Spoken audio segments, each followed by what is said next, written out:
Tinayo ko ang ARW Sended Business Consultancy noong 2019, hindi lamang para magkaroon ng negosyo, kundi para magkaroon ng option ng mga tao ng lalapitan para sa pag-unlad sa kanilang sariling character o pamumuhay sa paraang naaayon sa salita ng Diyos at sa kalooban ng Diyos.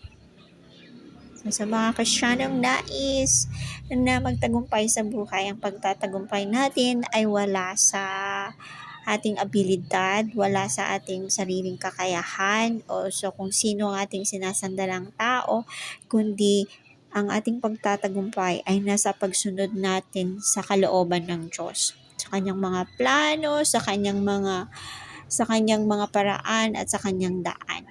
So naway magtulungan tayong mga totoong Kristiyano na magtagumpay sa pagsubok sa mga buhay sa pamamagitan ng panalangin, sa pamamagitan ng intercession, sa pamamagitan ng pagtulong sa isa't isa.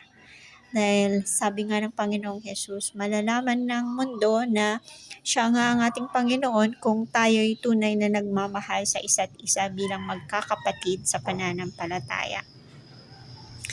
Kaya mga kapatiran sa Kristyanismo, naway darating ang panahon na magkakasama-sama tayo para gumawa ng mga bagay na naaayon sa kalooban ng Diyos at sa kanyang plano.